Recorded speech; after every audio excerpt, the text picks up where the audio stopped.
It's all right now. I'm gonna get you home. Did my father send you? Yes, ma'am. He's been looking everywhere.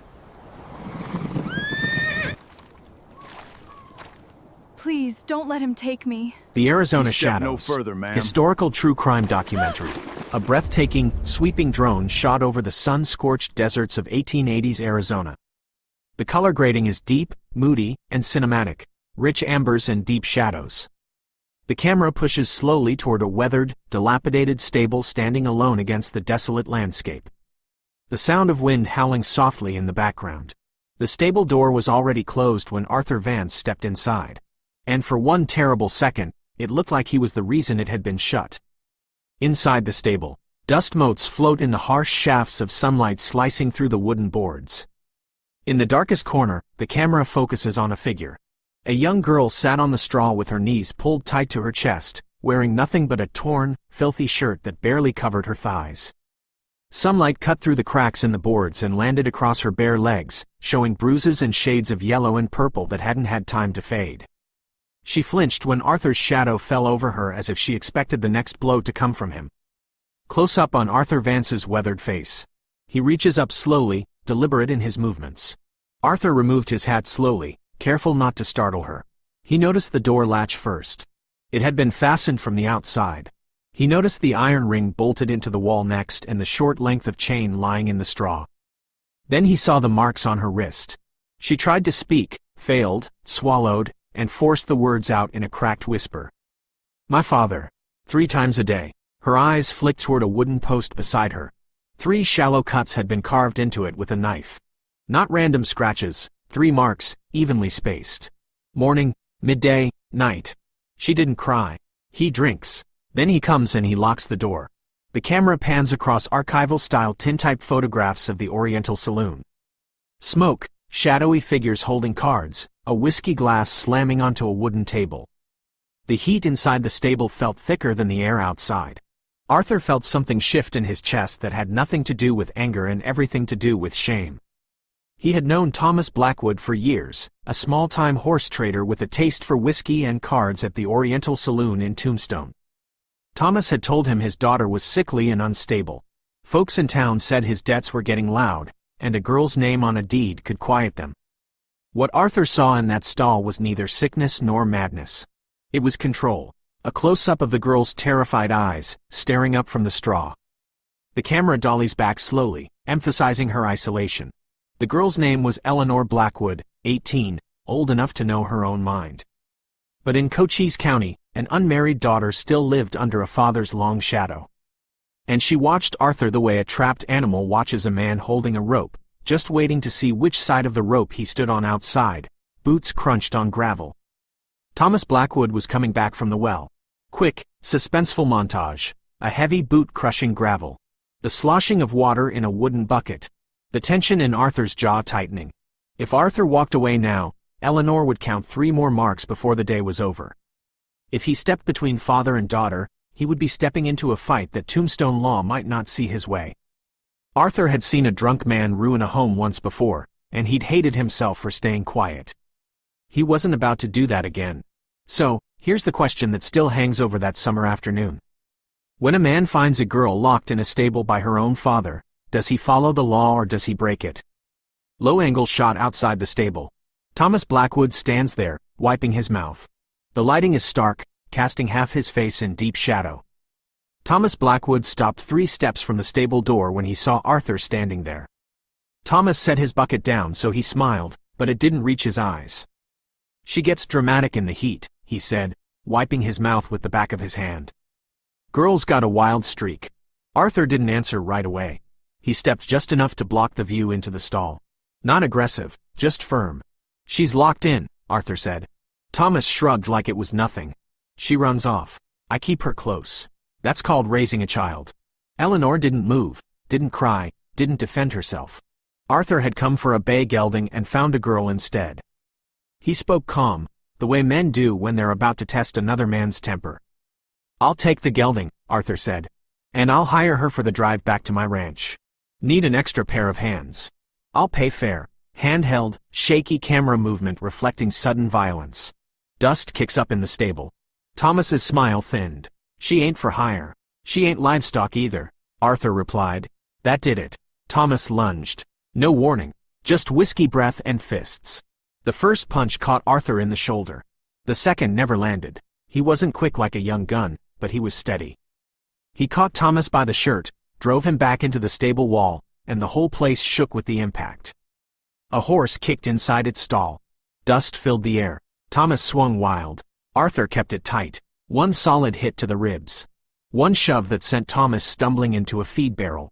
Slow-motion shot of Eleanor grabbing the straw, her hands shaking but determined. Eleanor moved then. Not much. Just enough. She grabbed a handful of straw and flung it into her father's face. It wasn't heroic. It was desperate. And it was enough. Arthur reached for the outer latch key hanging from a nail. He unlocked the stall door. Thomas coughed and tried to rise. Arthur stepped between him and the girl. If I hear you've laid a hand on her again, I'll come back with the law and I won't come alone. A wooden wagon rolling through the desert dust, pulling away from the dilapidated property. Minutes later, Arthur's wagon rolled away from the Blackwood place. Eleanor sat beside him wrapped in an old canvas coat. She didn't look back. Behind them, Thomas stood in the yard, eyes cold, already thinking, not about revenge with fists, about revenge with law. And Thomas Blackwood knew exactly how to use that. Narrator's break. Now, before we ride any farther into this dust and trouble, go ahead and share, like the video, and subscribe to the channel if you haven't already. Pour yourself a cup of coffee or tea, settle in, and tell me what time it is where you're listening from. 'Cause what Thomas does next won't just test the law. It's going to test whether Tombstone believes a girl who says 3 simple words or a father who calls it discipline. A map of historical Arizona slowly burns at the edges. A red line traces the path from Tombstone to the San Pedro River. Arthur's wagon carried them out of Tombstone before the sun had time to cool. Arthur didn't press her with questions. They crossed the San Pedro River at a shallow bend, wheels grinding slow over stone. And by the time the sun started leaning west, Arthur's ranch came into view. Arthur handed Eleanor a tin cup of water before he said anything else. "You're safe here," he told her. She nodded, and her eyes went distant, like she was already counting the hours. That first evening, when the sun dipped low and the shadows stretched long, Eleanor stiffened. It was one of the hours, Arthur noticed. He didn't mention it. Instead, he asked her to help him carry feed to the horses. Keep moving. Keep breathing. Break the clock. When the moment passed and no one came through a locked door, something small shifted in her shoulders. Not trust, not yet, but maybe a crack in the fear. The interior of an 1880s sheriff's office.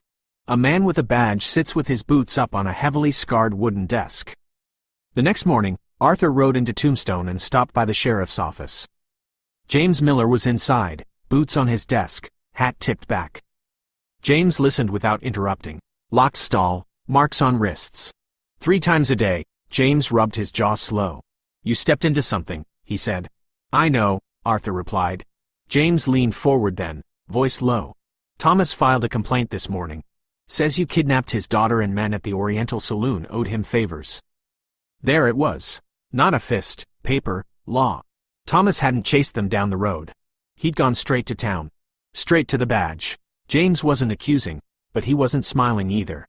"In this county," James said carefully, "a father still carries weight." Arthur nodded. He understood. Out here, blood often spoke louder than bruises. A terrifyingly still shot of the horizon. A thin, menacing column of dust begins to rise against the blinding Arizona sky. Ominous, bass-heavy strings swell in the score. When Arthur returned to the ranch that afternoon, he found Eleanor standing by the fence, watching the horizon like she expected dust to rise at any second.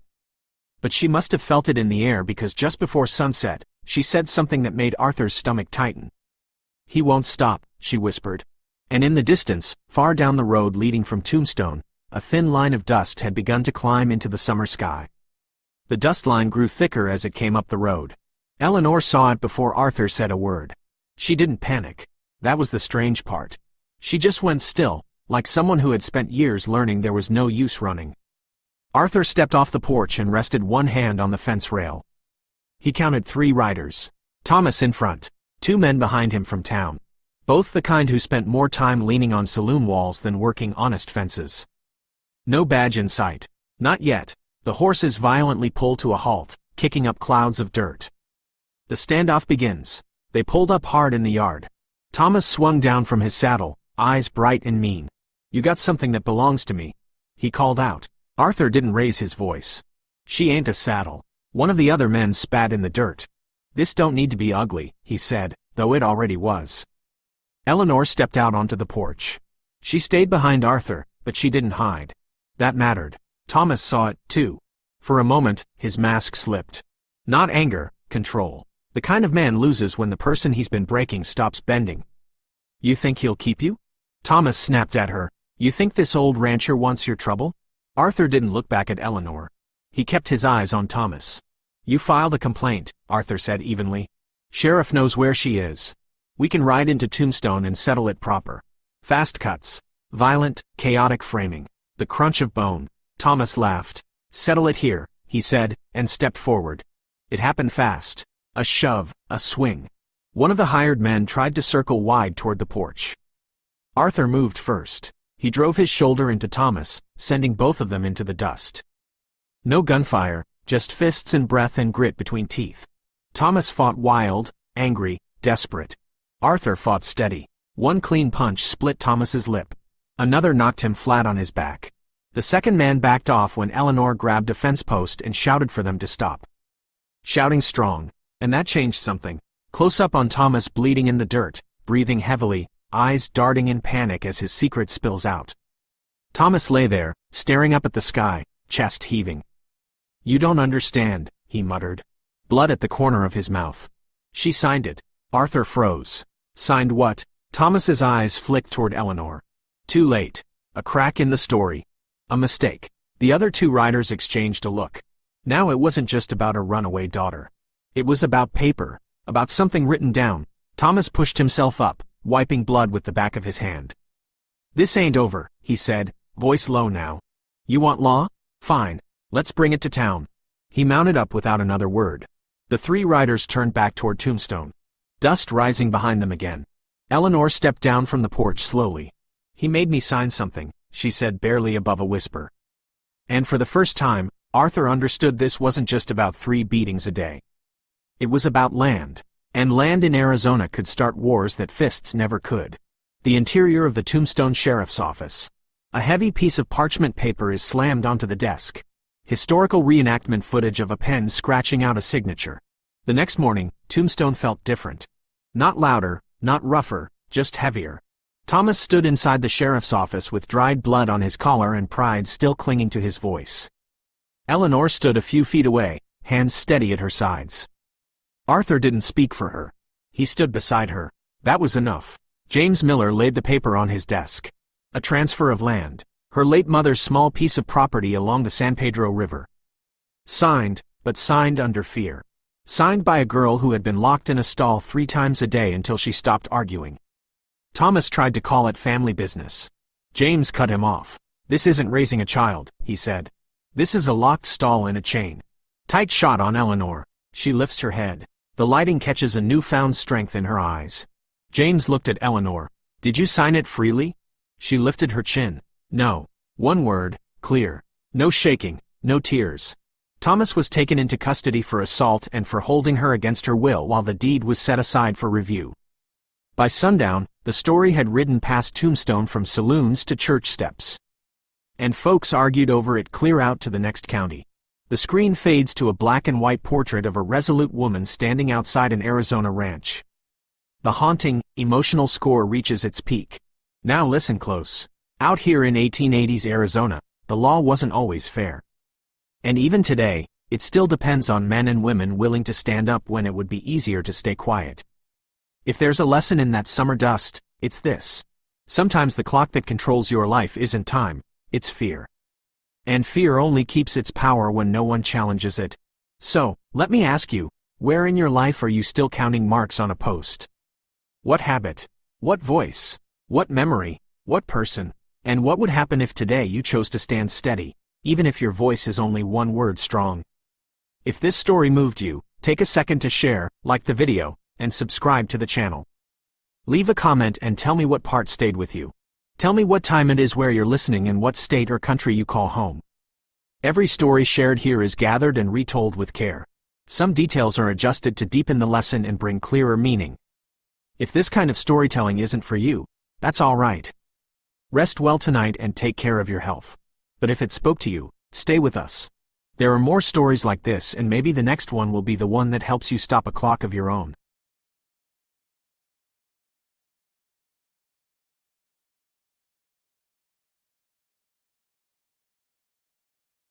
On the shoulder me